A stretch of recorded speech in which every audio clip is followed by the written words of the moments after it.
नमस्कार, मैं हूं सुमित अवस्थी। कृषि कानूनों पर ना सरकार पीछे हट रही है और ना ही किसान, और इस तनातनी के बीच किसान आंदोलन के आज देश ने 10 महीने पूरे हो चुके हैं। आज किसानों ने एक बार फिर भारत बंद का ऐलान किया। इस बीच एबीपी न्यूज से खास बातचीत में किसान आंदोलन के सबसे बड़े चेहरे बन चुके राकेश टिकैत ने कह दिया कि विपक्ष कमजोर है, इसीलिए उन्हें सड़क पर उतरना पड़ा है। जाहिर तौर पर राकेश टिकैत की ये बात विपक्ष को सुहाई नहीं होगी, एक तरीके से उनको आईना दिखाने के समान है। आज शायद यही सोचकर इंडिया जानना चाहता है कि क्या कमजोर विपक्ष के कारण किसान आंदोलन तेज हो गया है। यही इंडिया ये भी जानना चाहता है कि किसानों के भारत बंद से किसका नफा हो रहा है और किसका नुकसान। जबकि बहुत बड़ा दर्शक वर्ग ये भी आज जानना चाहते हैं कि बीजेपी से लड़ने के लिए कांग्रेस का मेगा प्लान क्या है। विस्तार से इन तीनों खबरों पर बात करेंगे। तो जैसा कि आपने वोट किया, जैसा कि आपने पसंद किया, उसी हिसाब से इस बुलेटिन को आगे बढ़ाते हैं। किसान आंदोलन को 10 महीने पूरे हो गए हैं और इन महीनों में यह आंदोलन कई मोड़ से होकर गुजरा है। कभी लाल किले का कांड हुआ, कभी ट्रैक्टर मार्च निकला, कभी जंतर मंतर पर प्रदर्शन, तो अब भारत बंद। आज किसान संगठनों के भारत बंद का मिला जुला असर पूरे देश में दिखाई पड़ा है।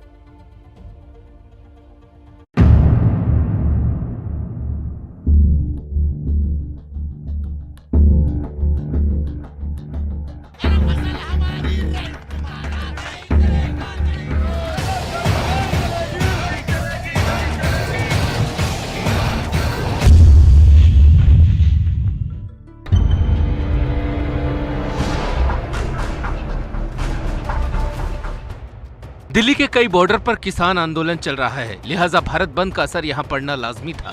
कई सड़कें भारत बंद के चलते बंद कर दी गई, लोगों को जाम से दो चार होना पड़ा।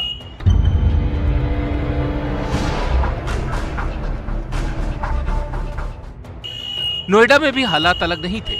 दिल्ली नोएडा को जोड़ने वाले डीएनडी फ्लाईवे पर गाड़ियों की लंबी लंबी लाइनें लगी हुई थी। इस वक्त हम हैं डीएनडी पर मौजूद और डीएनडी पर किस तरह से ट्रैफिक जैम जो है वो लगा हुआ है वो आप लोगों को दिखाते हैं। आप देखिए किस तरह से गाड़ियों की जो गति है वो काफी ज्यादा स्लो हो गई है। किसानों ने ऐलान तो कर दिया भारत बंद का, लेकिन उसका असर जो है जो आम लोग हैं उन पर काफी ज्यादा होता है। लोग अपने घरों से निकले हुए हैं, किसी को दफ्तर जाना है, जो रूट है वो काफी ज्यादा डाइवर्ट किया गया है। उसकी वजह से डीएनडी पर काफी ज्यादा ट्रैफिक जैम है।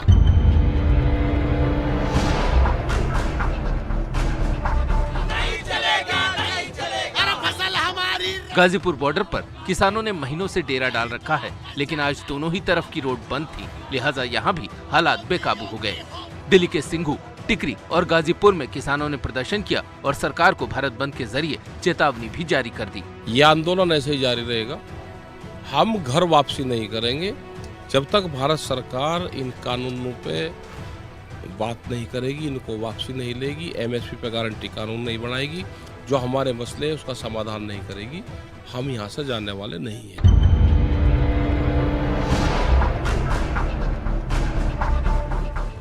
भारत बंद के मद्देनजर मुंबई अहमदाबाद हाईवे पर जबरन वाहनों को रोका गया, जिसके चलते लोग ट्रैफिक जाम में फंसे रहे। मुंबई नासिक हाईवे पर भी मुंबई की तरफ आने वाले वाहन घंटों खड़े रहे। मुंबई के अलग अलग इलाकों में भारत बंद का समर्थन कर रही पार्टियों एनसीपी और कांग्रेस के कार्यकर्ताओं ने घूम घूम कर दुकानें भी बंद करवाई। शिवसेना आंदोलन से दूर भी रही और पास भी। एक ऐसी परिस्थिति देश में निर्माण हो गई कि देश का किसान जो हमारा अन्नदाता है, उस अन्नदाता ने ये भारत बंद का ऐलान किया है। हम मन से उनके साथ हैं। महाराष्ट्र के पुणे में भी एनसीपी कांग्रेस कार्यकर्ताओं ने दुकानों को जबरन बंद कराया।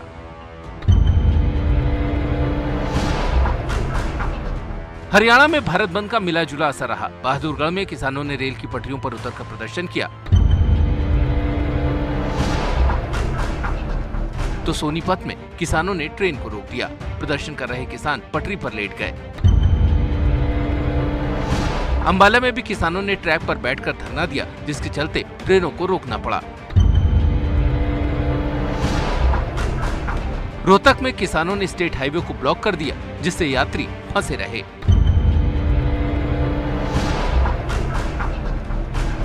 शाहबाद में भारत बंद के चलते दुकानें बंद रही। यही नहीं, शाहबाद अमृतसर हाईवे को भी किसानों ने रोक दिया।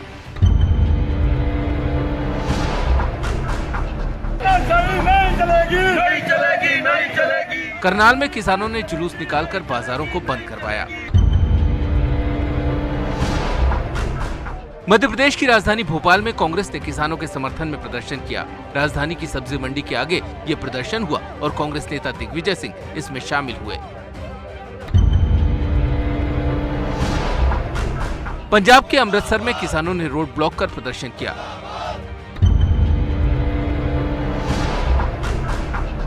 लुधियाना में किसानों ने दुकानदारों से अपनी दुकानें बंद करने को कहा और इस भारत बंद को सफल बनाने की अपील की। मोहाली में किसानों ने चंडीगढ़ हाईवे को रोक दिया, जिससे यहां लंबा ट्रैफिक जाम लग गया। बिहार में बंद को कामयाब बनाने के लिए आरजेडी कार्यकर्ता सड़क पर उतरे और जबरन दुकानें बंद कराईं। यही नहीं, सड़क पर टायर भी जलाए गए।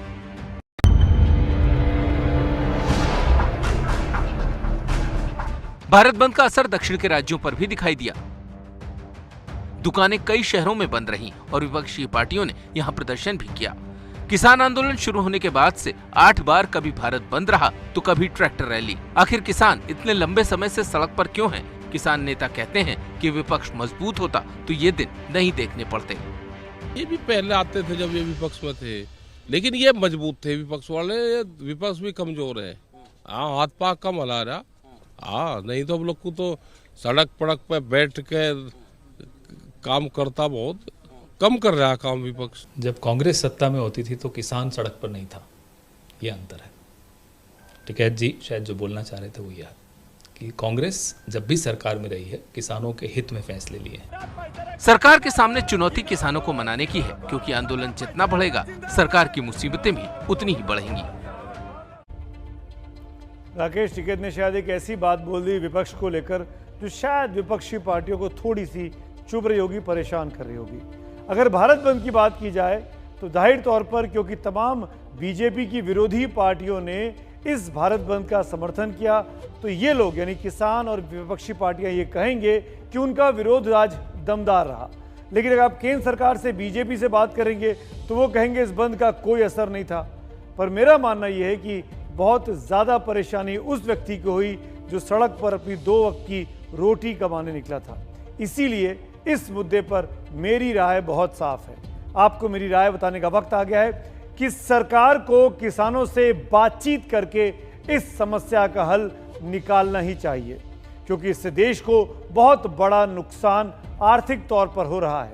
अगर आप मेरी इस राय से सहमत हैं तो आप मिस्ड कॉल दीजिए 7823944001 पर, और अगर आपको लगता है कि मेरी राय ठीक नहीं है तो आप मिस्ड कॉल दे सकते हैं 7823944002 पर। हमको आपके मिस्ड कॉल का इंतजार रहेगा। इस शो के दौरान मेरी राय पर आपकी वोटिंग लगातार चलेगी और कार्यक्रम के आखिर में हम बताएंगे कि कौन जीता, मेरी राय या मुझसे असहमत रहने वाले लोग। एक बार फिर सवाल बहुत स्पष्टता से दोहरा देता हूं, किसानों से बात करके सरकार को अब हल निकालना चाहिए। हमारी सीधी और स्पष्ट राय है इस पूरे आंदोलन पर। आपकी मिस्ड कॉल का मुझे इंतजार रहेगा। आगे बढ़ते हैं।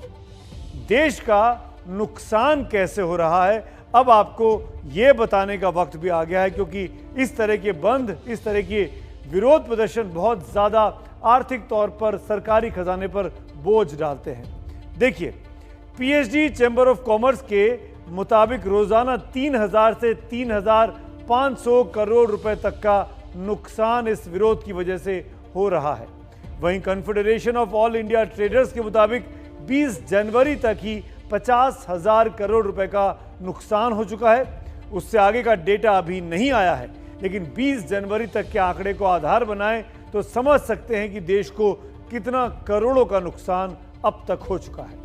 किसान आंदोलन के कारण कई जगह टोल बंद है, टैक्स सरकार को मिल नहीं रहा है। परिवहन मंत्री नितिन गडकरी के मुताबिक 16 मार्च तक ही 815 करोड़ रुपए का नुकसान सरकारी खजाने को हो चुका है। आपने देखा कि फरवरी मार्च तक ही हजारों करोड़ का घाटा हो चुका है। इससे आप अंदाजा लगा सकते हैं कि नुकसान कितना बड़ा है। उस पर से आज भारत बंद से कई जगहों पर आम लोगों को भी परेशान होना पड़ा, जो अपनी 2 वक्त की रोटी के लिए घरों से बाहर निकलते हैं, रोज कुआं खोदते हैं, रोज कुछ कमाना चाहते हैं ताकि अपने बच्चों का पेट पाल सकें।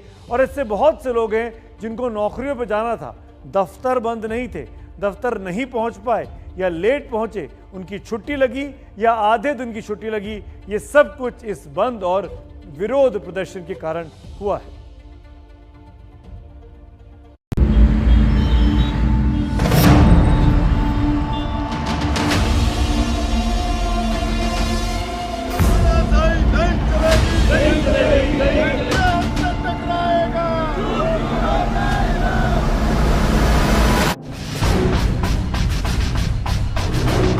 एक घंटे से मैं यहीं पे घूमने पे लग रहा हूँ, कहीं से रास्ता नहीं है, पूरा पसीना पसीना हो रहा हूँ। दिक्कत तो बहुत हो रही है क्योंकि सब रोड जाम कर रखा है और हम लोगों को मीटिंग्स में भी जाना है तो बहुत घूमना पड़ रहा है।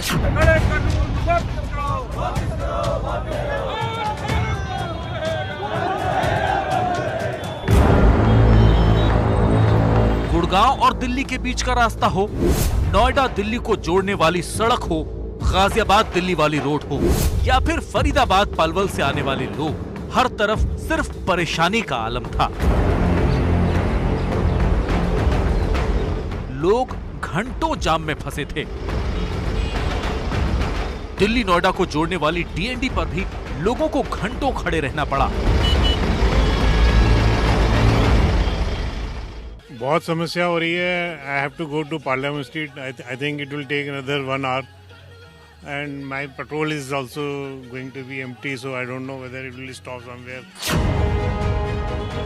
दिल्ली के अंदर भी कहीं एहतियातन तो कहीं भारत बंद के चलते हो रहे प्रदर्शन के कारण रास्ते बंद थे।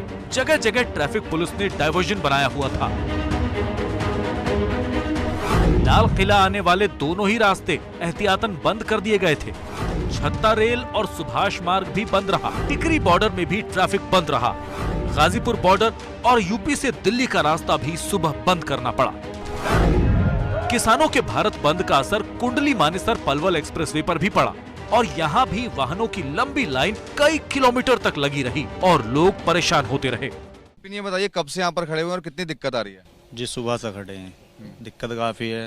पार्टी वाले का भी फ़ोन आ रहा है तो सुबह से खड़े हैं यहाँ पे हम। मैं आधा पौन घंटे से परेशान हो रहा हूँ। खाली इसी फ्लाईओवर के आगे पीछे घूम रहा हूँ, कहीं से रास्ता नजर नहीं आ रहा है और हमें 10 बजे साइड पर पहुँचना होता है, लेकिन अभी 10:30 हो चुके हैं और हम यहीं पर ही हैं। सिर्फ दिल्ली नहीं, पंजाब और हरियाणा के कई नेशनल हाईवे और स्टेट हाईवे को किसानों ने बंद कर दिया। करनाल में किसानों ने नेशनल हाईवे 44 बंद कर दिया। कुरुक्षेत्र में दिल्ली अमृतसर नेशनल हाईवे रोक दिया गया। अंबाला में दिल्ली अमृतसर नेशनल हाईवे बंद रहा। रोहतक में भी नेशनल हाईवे को जाम कर दिया गया। गाजियाबाद में दिल्ली मेरठ एक्सप्रेसवे बंद रहा।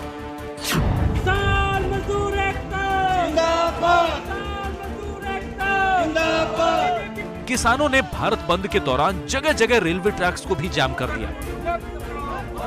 नतीजा ये हुआ कि ट्रेनों को रुकना पड़ा।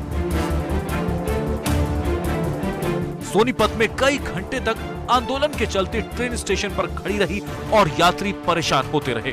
कई घंटे के सफर के बाद बहुत से यात्रियों के पास खाने पीने तक की भी सुविधा नहीं थी, बस किसी तरह मंजिल पर पहुंचने का इंतजार था। मतलब सुबह 7:30 के बाद से खड़ी है और कोई इन्फॉर्मेशन नहीं कब चलेगी, क्या होगा। कल रात से ट्रैवलिंग कर रहे हैं तो ये करीब 2 घंटा होने को आया। परेशानी होगी, ऑफ कोर्स होगी ही ना।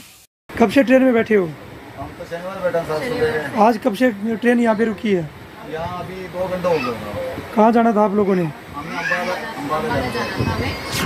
किसानों के भारत बंद के चलते रेलवे ने 12 ट्रेनें रद्द कर दी। रद्द ट्रेनों में अमृतसर और कालका शताब्दी भी शामिल हैं। 15 ट्रेनों को डेस्टिनेशन से पहले रद्द कर दिया गया। ट्रेनें लेट और रद्द होने की वजह से उन यात्रियों को सबसे ज्यादा परेशानी हुई जिन्हें जरूरी काम से दूसरे शहर जाना था। कुछ ने तो कई महीने पहले बुकिंग कराई थी और ट्रेन के इंतजार में उन्हें स्टेशन में ही डेरा डालना पड़ा। बहुत परेशानी हो रही है। हम लोग तो बाहर से आए हैं, इसके बाद यहाँ भी ऐसा हाल है तो हम क्या कहें। परेशानी तो है, हमें भी परेशानी है, वो भी परेशान है, तभी तो धरना दे रहे हैं वो भी।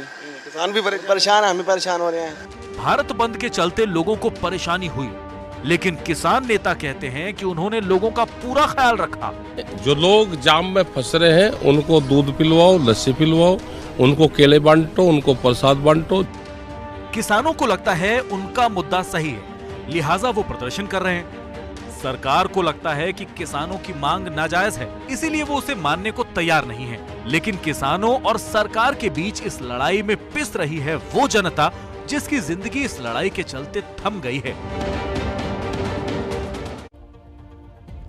भारत एक कृषि प्रधान देश है और भारत जैसे देश के लिए किसान रीढ़ की हड्डी है। इसीलिए गुलामी के दिनों में भी आजादी की लड़ाई में किसान आंदोलन की बहुत अहमियत थी। शहीद भगत सिंह के जन्मदिन को लेकर थोड़ा सा विवाद रहता है। कुछ लोग 27 सितंबर बताते हैं तो कुछ 28 सितंबर, लेकिन साल 9007 ही है। दोनों दिन अमूमन उनका जन्मदिन मनाया जाता है।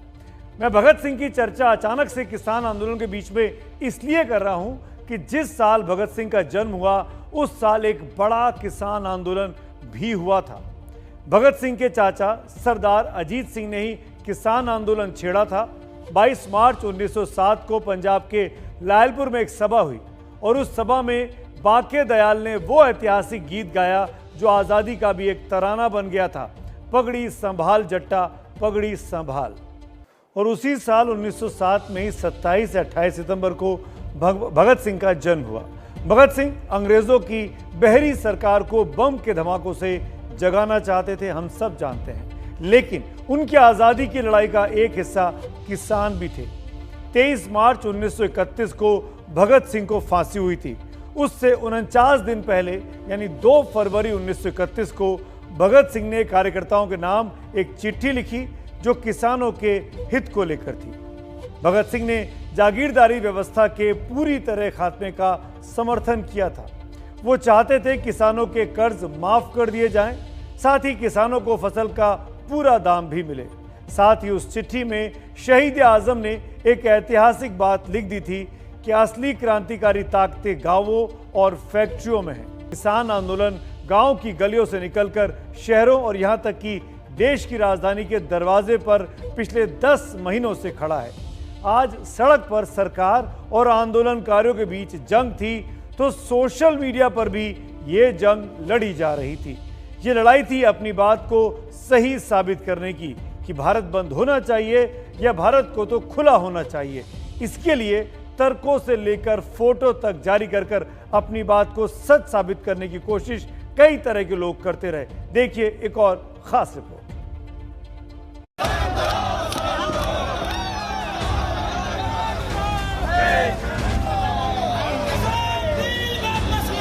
टकराएगा, चूर चूर हो जाएगा।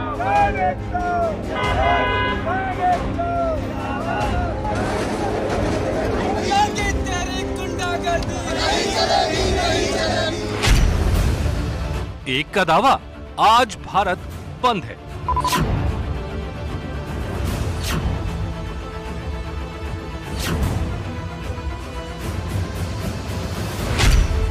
दूसरे का दावा, भारत खुला है।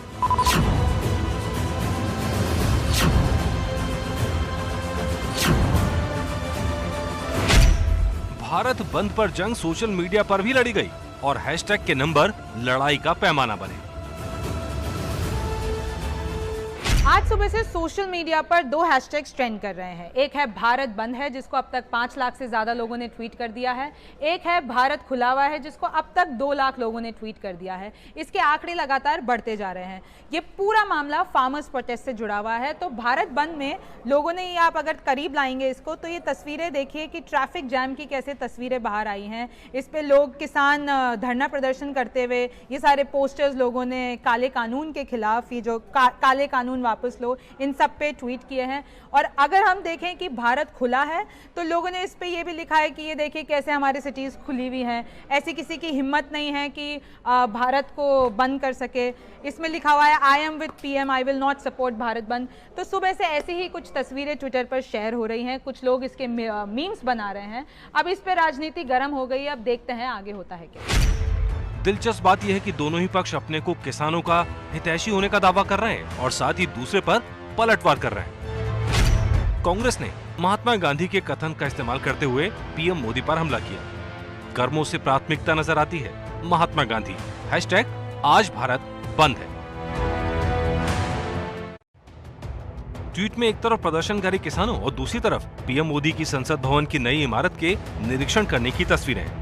वहीं सोशल मीडिया पर एक्टिव रहने वाली प्रीति गांधी ने लिखा, प्रदर्शन में महज 10 लोग हैं, कैसा फ्लॉप शो है। #भारत खुला है। कुछ इसी तरह के मैसेज दूसरे सोशल मीडिया अकाउंट्स पर भी घूमते नजर आए। पिछले कुछ सालों में लोगों की राय बनाने या बदलने में सोशल मीडिया का बड़ा रोल रहा है। ऐसे में #ट्रेंड कराकर अपनी बात साबित करने की कोशिशें की जाती हैं और ऐसा ही भारत बंद में नजर आया। तो जितने लोग उतनी बातें और अब तो उतने दावे भी हो रहे हैं। हम आपको बता दें, हमारा आज का सवाल, मेरी राय बहुत साफ है कि किसानों से बात करके सरकार को इस समस्या का समाधान निकालना चाहिए। अभी तक जितने जवाब आए उनमें 57% लोग मेरी इस राय से सहमत हैं, 43% असहमत हैं। नतीजे लगातार स्क्रीन पर चल रहे हैं। आपके और जवाबों का मुझे इंतजार है। अभी आधे घंटे का वक्त बाकी है इस पोल के खत्म होने में, लेकिन अब तक हजारों की संख्या में पोल के नतीजे आ चुके हैं और मिस्ड कॉल ये कह रही हैं कि ज्यादातर लोग इस राय से सहमत हैं कि सरकार को बात करके किसानों से इस समस्या का हल निकालना चाहिए। आपको हम आगे बढ़े उसके पहले अपनी लीड स्टोरी पर अभी तक जो आपकी राय आ रही है उसके नतीजे पहले बता देते हैं। आज भारत बंद हुआ, किसानों का प्रदर्शन था, जमकर जगह जगह पर ट्रैफिक जाम लगा। इस पूरी लीड स्टोरी पर मेरी राय बहुत साफ है, जो स्क्रीन पे आप देख सकते हैं कि किसानों से बात कर इस समस्या का हल सरकार को निकालना चाहिए, क्योंकि इससे देश को बहुत बड़ा आर्थिक नुकसान होता है। 60% लोग मेरी इस राय से सहमत हैं, 40% असहमत हैं। अगर आपको लगता है कि मेरी राय ठीक है तो आप 7823944001 पर मिस्ड कॉल दें, और अगर आप असहमत हैं तो 7823944002 पर आप मिस्ड कॉल दे सकते हैं। लगातार इस शो के दौरान ये पोलिंग ऑन है। हमको अपनी राय पर आपकी राय का इंतजार है। मिस्ड कॉल जरूर दें और इंडिया चाहता है कि इस प्रोग्राम का आप भी हिस्सा बन सकते हैं। अब आइए आगे बढ़ते हैं। आपको याद होगा कि पश्चिम बंगाल के विधानसभा चुनाव में मुख्यमंत्री ममता बनर्जी ने कहा था खेला होबे, ये नारा दिया था ममता दीदी ने, लेकिन ममता ने खेला कर भी दिया। जीत की लगातार हैट्रिक बना दी, लेकिन खुद एक खेला उनके साथ हो गया। अपने ही पुरानी सहयोगी शुभेंदु अधिकारी से ममता खुद अपना चुनाव हार गई। अब भवानीपुर से उपचुनाव लड़ रही हैं, जहां पर 30 सितंबर को वोट पड़ने वाले हैं। माहौल अब गर्मा चुका है, उससे पहले बहुत सी चोट हो रही है। आप कह सकते हैं कि टीएमसी और बीजेपी के बीच खून खराबे की नौबत एक बार फिर से दिखाई दे रही है। देखिए भवानीपुर से मेरी सहयोगी मनोज्ञा लोईवाल की यह खास रिपोर्ट। हवा में लहराती ये पिस्तौल बता रही है कि पश्चिम बंगाल की भवानीपुर सीट के लिए चुनाव कितना तनाव भरा है। खेला हौबे वाले बंगाल में ये लहराती हुई पिस्टल सवाल कर रही है कि क्या अब हिंसा होबे, खून खराबा होबे। जनता के पास हम अपील कर रहे हैं कि हिंसा, अत्याचार और तानाशाही जो चल रही है उसका खिलाफ आप वोट करिए। हालत बहुत नाजुक है, सिचुएशन डेमोक्रेटिक तरीके से चुनाव होने का माहौल भी नहीं है। भवानीपुर के जदू बाबू बाजार में बीजेपी सांसद दिलीप घोष अपने कार्यकर्ताओं के साथ प्रचार करने पहुंचे। उसी वक्त टीएमसी कार्यकर्ता विरोध करने लगे। विरोध जल्द ही झड़प और फिर मारपीट में बदल गया। जब हालात बिगड़ने लगे और दिलीप घोष प्रदर्शनकारियों से घिर गए तो उनके सुरक्षा अधिकारी को हवा में पिस्टल लहरानी पड़ी। बीजेपी और टीएमसी के बीच में जो तल्खी है वो कम होती तो नजर नहीं आ रही, लेकिन इस उपचुनाव में भी साफ दिखाई दे रही है। दिलीप घोष जो बीजेपी के सांसद हैं और पूर्व राज्य के अध्यक्ष भी हैं, पैम्फलेट्स बांट रहे थे, तो उसी समय तृणमूल कांग्रेस के भी कार्यकर्ता पहुंचे पैम्फलेट्स बांटने। उसके बाद धक्का मुक्की हुई, स्लोगनिंग हुई, और ये कहूं कि दोनों पार्टी में आपस में जमकर भिड़ंत इस समय सड़क पर भी है और बैलेट के जरिए भी है, तो गलत नहीं होगा। ममता के लिए ये चुनाव उनकी राजनीतिक जिंदगी के लिए इतना जरूरी है कि जीती तो 5 साल का ताज और हार गई तो सारी सत्ता बेकार। इसीलिए ममता हर हाल में जीतना चाहती हैं और बीजेपी हर हाल में भवानीपुर को नंदीग्राम बनाना चाहती है, जहां पिछले विधानसभा चुनाव में ममता अपने ही पुराने लेफ्टिनेंट शुभेंदु अधिकारी से हार गई थी। আর একটা হচ্ছে শুভেন্দুকে হারাতে গেছিলেন, নিজে হেরে চলে এসেছেন। चुनाव प्रचार खत्म होने से पहले ममता का खेल भवानीपुर में बिगाड़ने के लिए आखिरी दिन बीजेपी ने 80 का दांव चल दिया। आज करीब 80 बीजेपी नेता चुनाव प्रचार के लिए भवानीपुर में मौजूद थे और ममता के खिलाफ हवा बनाने की कोशिश कर रहे थे।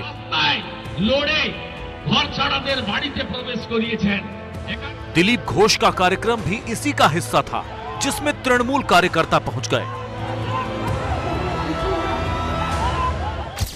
आज 8 वार्ड में 10 जगह एक साथ प्रचार, 80 कार्यकर्ता 80 जगह में प्रचार में उतरे हैं। जैसा कि पब्लिक मीटिंग भी हो रही है और हम डोर टू डोर लोगों को लिफलेट देके और भाजपा को जीताने के लिए अपील कर रहे हैं। भवानीपुर उपचुनाव में टीएमसी की उम्मीदवार खुद मुख्यमंत्री ममता बनर्जी हैं। ममता घर घर घूमी। हम खेलेंगे, हम लड़ेंगे, हम जीतेंगे और बीजेपी को हम देश से हटाएंगे, ये हमारा वादा है। लेकिन ये चुनाव ममता के लड़ने से भी ज्यादा बड़ा इसलिए हो गया कि ममता को मुख्यमंत्री बने रहने के लिए ये चुनाव जीतना जरूरी है।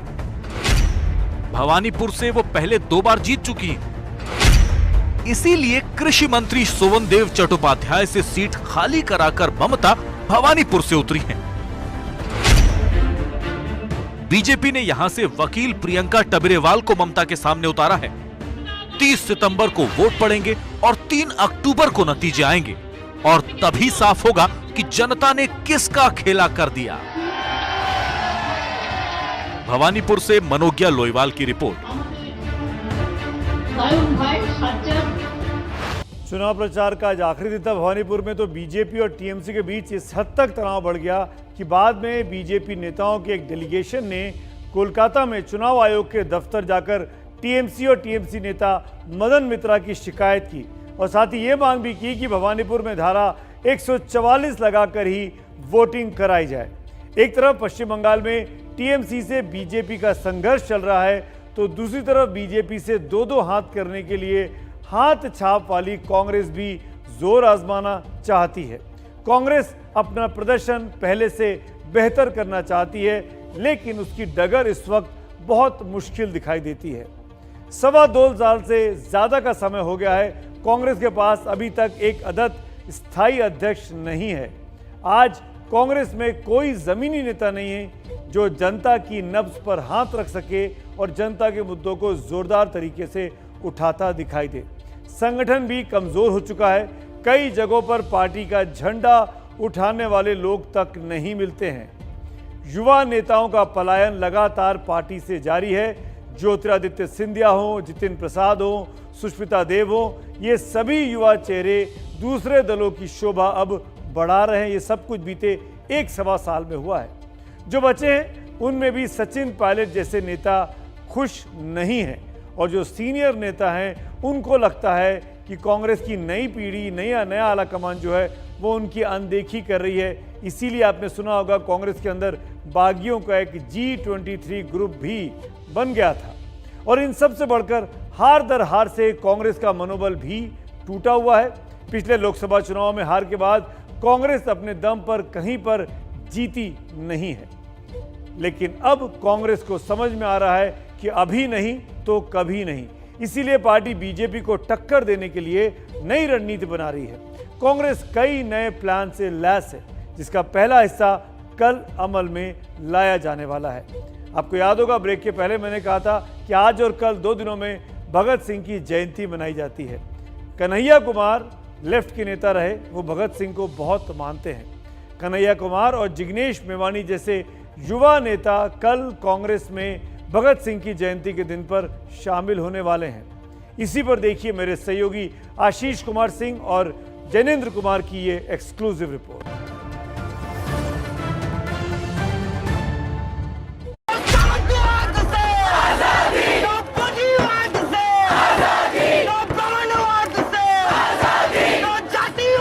अब तक वामपंथी नारों और लाल झंडा थामकर कन्हैया कुमार ने पहचान बनाई थी।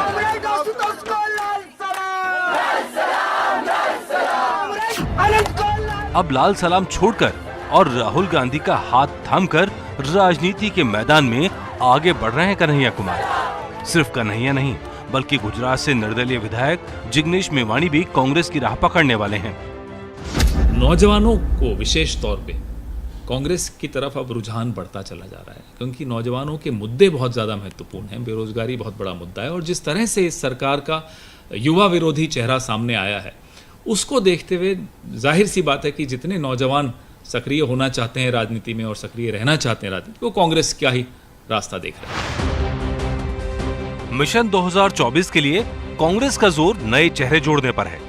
जेएनयू के पूर्व छात्र नेता कन्हैया कुमार ने सीपीआई की टिकट पर 2019 लोकसभा चुनाव बेगूसराय से लड़ा था, लेकिन हार गए। बेगूसराय में कन्हैया के सामने दिग्गज बीजेपी नेता और केंद्रीय मंत्री गिरिराज सिंह की चुनौती है। ऐसे में कन्हैया को एक मजबूत साथ चाहिए था।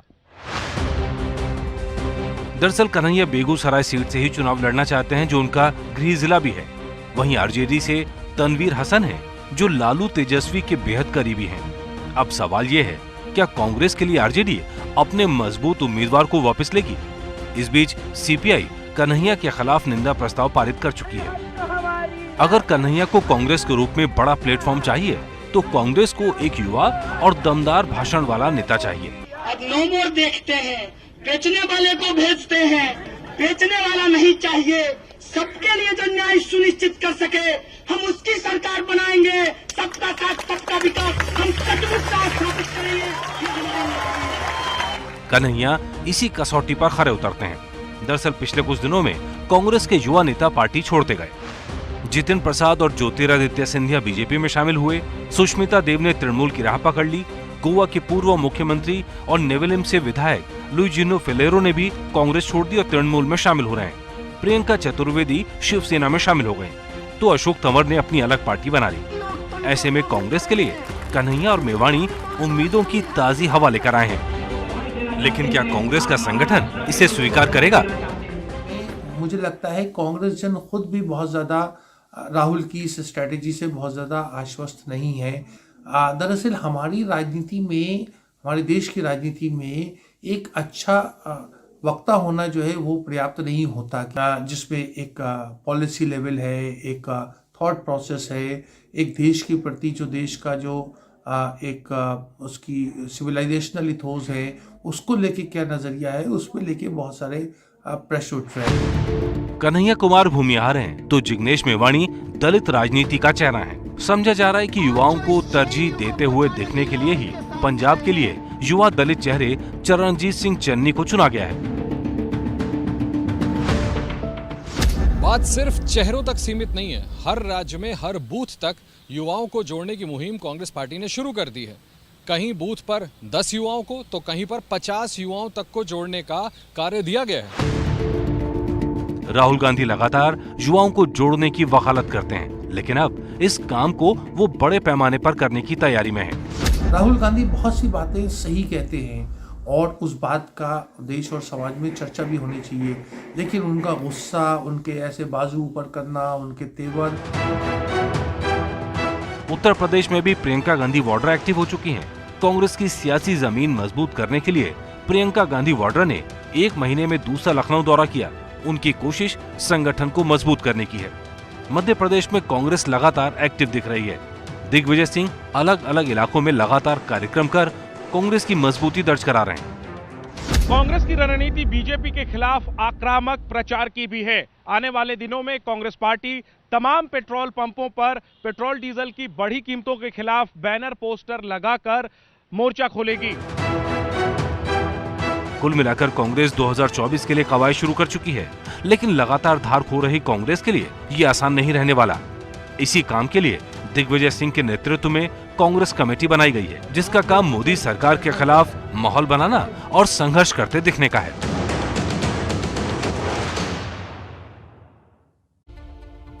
तो इस वक्त कांग्रेस के सामने खुद को बचाने की चुनौती है, लेकिन आपके सामने अपनी हिफाजत करने की चुनौती है, और वो भी कोरोना से। कोरोना से बचाव के लिए जरूरी है कि आप मास्क पहनिए और सामाजिक दूरी का पालन कीजिए और टीका भी अवश्य लगवाइए। एबीपी न्यूज ने समाज को जागृत करने के लिए #MaskUpIndia नाम की मुहिम चलाई है।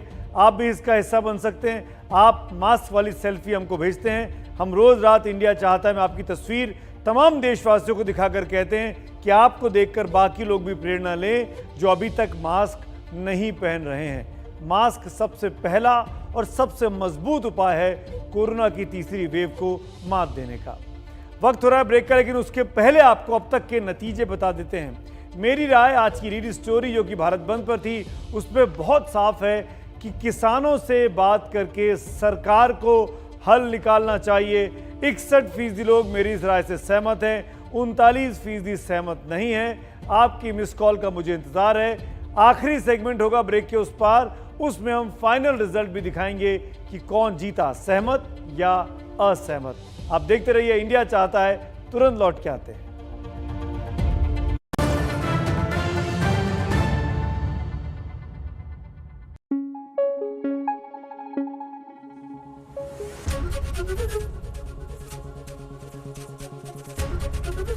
एबीपी न्यूज आपको रखे आगे।